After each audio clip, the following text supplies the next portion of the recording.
Welcome back to this next video. और ये आपके पास लेक्चर नंबर 3 है आपके चैप्टर 1 के लिए। इस वीडियो के अंदर मैं आपको ये बताऊंगा कि बायोलॉजी का आपके पास जो दूसरे साइंस के फील्ड्स होते हैं उनके साथ क्या रिलेशनशिप होता है। बायोलॉजी को समझने के लिए आपको और जो फील्ड्स होते हैं उनकी हेल्प रिक्वायर्ड होती है। अकेले बायोलॉजी को अगर आप लोग पढ़ते हैं आपके पास बहुत से प्रोसेसेस ऐसे होते हैं जिनको आप लोग नहीं समझ सकते, और उनको समझने के लिए आपके पास जो दूसरे फील्ड्स होते हैं उनकी हेल्प जाके आपको रिक्वायर्ड होती है। सो इस वीडियो के अंदर हम लोग लिंकेज को जाके डिस्कस करेंगे कि बायोलॉजी की जो फील्ड होती है वो दूसरे जो आपके पास साइंस के फील्ड्स होते हैं उनके साथ किस तरह लिंक होती है। फॉर एग्ज़ाम्पल आपके पास बायोलॉजी के बहुत से फंक्शन और मेटाबॉलिक पाथवेज ऐसे होते हैं जिनको समझने के लिए आपको फिज़िक्स के जो लॉस होते हैं वो आपको चाहिए होते हैं, और फिज़िक्स के जो लॉस होते हैं वो आपको उन पर्टिकुलर फंक्शंस को समझने में हेल्प दे रहे होते हैं। इसी तरह कुछ आपके पास बायोलॉजिकल प्रोसेस ऐसे होते हैं जिनको समझने के लिए आपको केमिस्ट्री के जो लॉस होते हैं, कुछ के लिए आपको जो जियोग्राफी के लॉस होते हैं, जो आपके पास इकोनॉमिक के लॉस होते हैं वो आपको रिक्वायर्ड होते हैं। अभी जब आप लोग बायोलॉजी को दूसरे फील्ड के साथ कंबाइन करते हैं उसको हम लोग फिर इंटरडिसिप्लिनरी साइंस कहते हैं। इंटर का जो मतलब होता है जब आप लोग दो या दो से ज़्यादा चीज़ें कंबाइन करते हैं किसी ख़ास चीज़ को समझने के लिए। तो चूंकि आप लोग यहाँ पे बायोलॉजी के साथ किसी और साइंस के फील्ड को कंबाइन कर रहे हैं इसलिए हम लोग इसको इंटरडिसिप्लिनरी साइंस कहते हैं। एक जो आपके पास इम्पॉर्टेंट फील्ड होती है उसको हम लोग बायोफिज़िक्स कहते हैं। अभी अगर आप लोग इस बायोफिज़िक्स के नाम को देखते हैं, इसके अंदर बायो भी है, इसका मतलब ये है कि आप लोग किसी बायोलॉजिकल चीज़ को पढ़ रहे हैं, लेकिन एट द सेम टाइम हम लोग फिज़िक्स के जो लॉज हैं उसको हम लोग अप्लाई कर रहे हैं। तो हम लोग बायोलॉजी को और फिज़िक्स को कंबाइन कर रहे हैं, इसलिए बायोफिज़िक्स को हम लोग इंटरडिसिप्लिनरी स्टडी कहते हैं, क्योंकि आप लोग दो फील्ड्स को जाके कंबाइन कर रहे हैं। बायोफिज़िक्स के अंदर आप लोग क्या करते हैं कि जब आप लोग किसी बायोलॉजिकल फिनोमेना या किसी प्रॉब्लम को समझते हैं उसको समझने के लिए जब आप लोग फिज़िक्स के जो प्रिंसिपल और टेक्निक्स होते हैं उसको अप्लाई करते हैं उसको हम लोग बायोफिज़िक्स कहते हैं। मतलब आपका जो एम होता है वो ये होता है कि आप लोग बायोलॉजिकल फिनोमेना या प्रॉब्लम को समझना चाह रहे हैं, लेकिन इस बायोलॉजिकल फिनोमेना और प्रॉब्लम को समझने के लिए आप लोग फिज़िक्स के जो लॉज और जो टेक्निक्स हैं वो आप लोग इस्तेमाल कर रहे हैं, इसलिए इसको बायोफिज़िक्स कहा जाता है। सो आप लोग ये कह सकते हैं कि the science of application of the law of physics, जब आप लोग फिज़िक्स के लॉज को अप्लाई करते हैं टू द बायोलॉजिकल फिनोमेना, किसी बायोलॉजिकल फिनोमेना को समझने के लिए किसी लिविंग ऑर्गेनिज्म के अंदर कोई फिनोमेना हो रहा है उसको समझने के लिए जब आप लोग फिज़िक्स के लॉज को अप्लाई करते हैं इसको हम लोग बायोफिज़िक्स कहते हैं। आपके पास जो बायोफिज़िक्स होता है वो आपको जो फिजियोलॉजी होती है, फिजियोलॉजी के फील्ड हम लोगों ने पहली वीडियो के अंदर पढ़ा था कि जब आप लोग बायोलॉजिकल ऑर्गेनिजम्स के अंदर उसके फंक्शन को समझने के लिए जो फील्ड इस्तेमाल करते हैं उसको फिजियोलॉजी कहा जाता है। तो जो आपके पास लॉ ऑफ फिज़िक्स होते हैं वो आपको फिजियोलॉजी को समझने में भी हेल्प दे सकते हैं। जो आपकी न्यूरो साइंसिस होते हैं, आपकी बॉडी के अंदर जो आपका ब्रेन होता है, जो आपके न्यूरॉन्स होते हैं वो किस तरह काम करते हैं उसको समझने में भी आपकी जो फिज़िक्स के लॉस होते हैं वो आपको हेल्प दे सकते हैं। इसी तरह जो आपके पास फार्माकोलॉजी की फील्ड होती है या जो आपके पास बायो एनर्जेटिक्स होते हैं उनको समझने के लिए जो फिज़िक्स के लॉस होते हैं वो आपको हेल्प दे सकते हैं। फॉर एग्ज़ाम्पल आपके पास जितने भी प्लांट्स होते हैं उनके अंदर फोटोसिंथेसिस का फिनोमेना होता है, और फोटोसिंथेसिस में क्या होता है कि आपके पास जो सनलाइट होती है वो लीव्स के साथ जाके इंटरेक्शन करती है। तो चूंकि जब आप लोग लाइट की बात करते हैं, लाइट को समझने के लिए आपके पास जो लॉस होते हैं वो फिज़िक्स के अंदर होते हैं। अभी यहाँ पे फोटोसिंथेसिस चूंकि बायोलॉजिकल ऑर्गेनिज्म के अंदर हो रहा है और उसमें लाइट की एब्जॉर्प्शन हो रही है, तो उस लाइट की एब्जॉर्प्शन को समझने के लिए फिज़िक्स के जो लॉस होते हैं उनको आप लोग अप्लाई करते हैं ताकि आप लोग फोटोसिंथेसिस का जो प्रोसेस होता है उसको अच्छी तरह समझ सकें। एक आपके पास फील्ड होता है जिसको स्ट्रक्चरल बायोलॉजी कहा जाता है। स्ट्रक्चरल बायोलॉजी का मतलब ये है कि आपके लिविंग ऑर्गेनिज्म के अंदर जो मॉलिक्यूल्स होते हैं, फॉर एग्जांपल जो आपके पास प्रोटीन्स होते हैं, जो आपके न्यूक्लिक एसिड्स होते हैं, न्यूक्लिक एसिड हम लोग डीएनए को भी कहते हैं, आरएनए को भी हम लोग न्यूक्लिक एसिड कहते हैं। जब इनके साइज़ को आप लोग फाइंड आउट करते हैं एंगस्ट्रॉम के अंदर, ये आपके पास एक यूनिट होता है स्ट्रक्चर का, तो जब आप लोग प्रोटीन और न्यूक्लिक एसिड का साइज़ एंगस्ट्रॉम में मालूम करना चाहते हैं, उसको समझने के लिए जो आपके पास फिज़िक्स के लॉज होते हैं वो आपको रिक्वायर्ड होते हैं। एक आपके पास एक दूसरी जो फील्ड होती है उसको बायोकेमिस्ट्री कहा जाता है। जो आपके पास बायोकेमिस्ट्री होती है, जब आप लोग लिविंग ऑर्गेनिजम्स को देखते हैं, उनके अंदर आपको डिफरेंट केमिकल कंपाउंड्स मिल जाते हैं। फॉर एग्जांपल लिविंग ऑर्गेनिज्म के अंदर प्रोटीन भी प्रेजेंट होते हैं जो आपके पास केमिकल कंपाउंड्स होते हैं, आपके पास न्यूक्लिक एसिड्स भी होते हैं, आपके पास कार्बोहाइड्रेट्स भी होते हैं, आपके पास लिपिड्स भी होते हैं, आपके पास अमाइनो एसिड्स भी होते हैं। और हर एक जो आपके पास ये ऑर्गेनिक कंपाउंड्स होते हैं,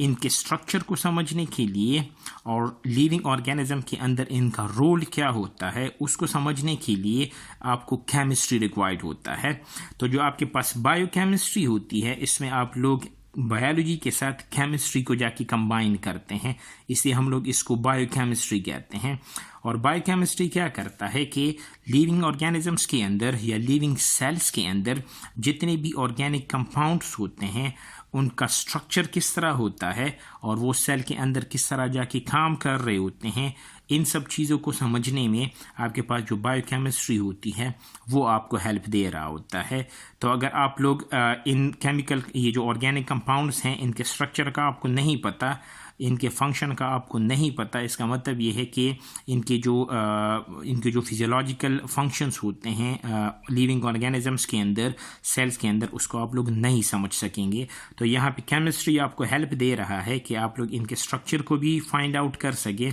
और इनके फंक्शन को भी फाइंड आउट कर सकें। एक और जो इम्पॉर्टेंट फील्ड होती है उसको बायोजियोग्राफी कहा जाता है। अभी यहाँ पे अगर आप लोग देखते हैं, बायोलॉजी के साथ हम लोग जियोग्राफी को जाके कंबाइन कर रहे हैं। बायोजियोग्राफी जो आपके पास होती है, this is study of distribution of organism in space and time. ये आपको ये बता रहा होता है कि एक पर्टिकुलर जगह के अंदर एक पर्टिकुलर टाइम पे कौन कौन से ऑर्गेनिज्म आपके पास प्रेजेंट होते हैं। ये जो आपके पास बायोजियोग्राफी होता है, ये आपको ये बताता है कि आपके पास जो इन्वायरमेंट और ह्यूमन इफ़ेक्ट होता है,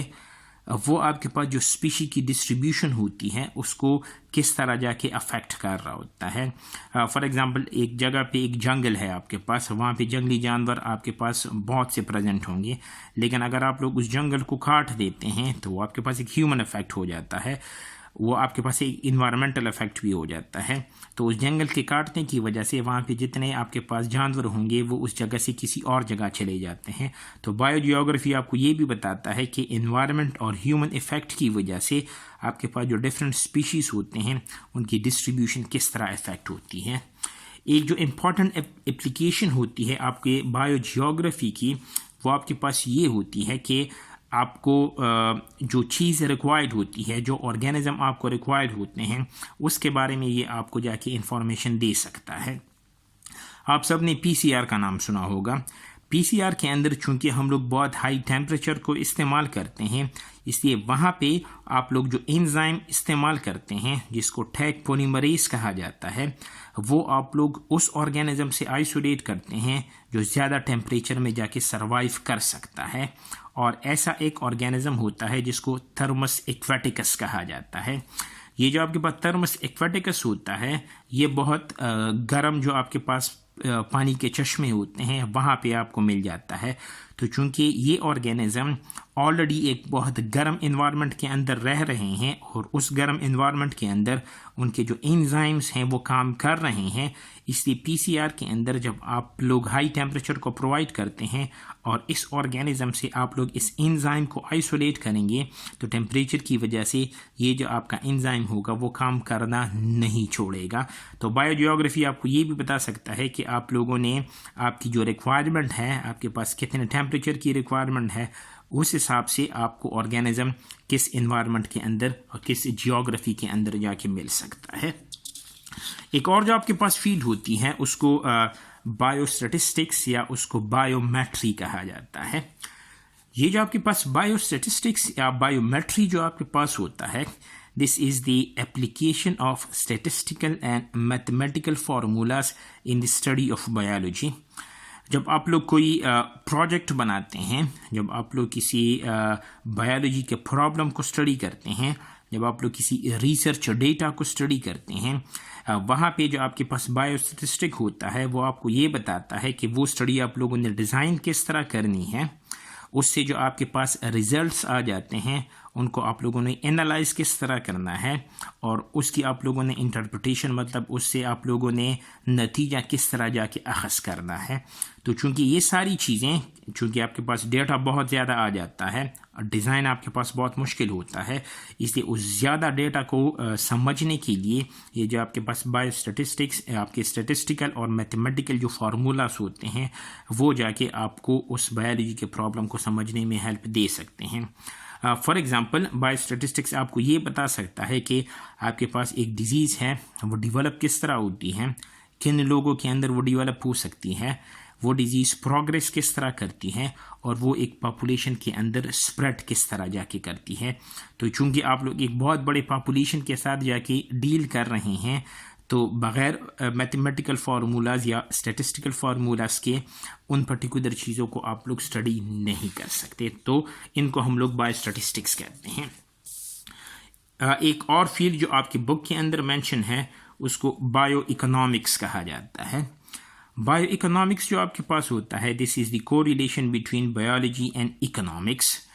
बायोलॉजी के अंदर आप लोग कोई प्रोजेक्ट बनाते हैं, वो जो आपके पास प्रोजेक्ट होता है उसमें सबसे पहले आप लोग ये देखते हैं कि उस प्रोजेक्ट के ऊपर ख़र्चा कितना आता है, उसका कॉस्ट कितना होगा और उससे आपको प्रॉफिट कितना होगा। तो चूँकि यहाँ पे आप लोग इकोनॉमिक्स को डाल रहे हैं तो इकोनॉमिक्स आपको ये बताएगा कि बायोलॉजिकल जो आपके पास प्रोजेक्ट है उसके ऊपर कॉस्ट कितना आएगा और उसका प्रॉफिट आपके पास कितना आएगा। फॉर एग्ज़ाम्पल आप लोग कोई क्रॉप की कोई नई वैरायटी बना रहे हैं, उसके ऊपर फॉर एग्ज़ाम्पल 100 रुपये ख़र्चा आता है और वो आपको 80 रुपये कमा के दे रहा है। इसका मतलब ये है कि ये जो आपका प्रोजेक्ट है ये एक अच्छा प्रोजेक्ट नहीं है क्योंकि इसमें आपको नुकसान हो रहा है। या आप लोग कोई नया ड्रग बनाते हैं,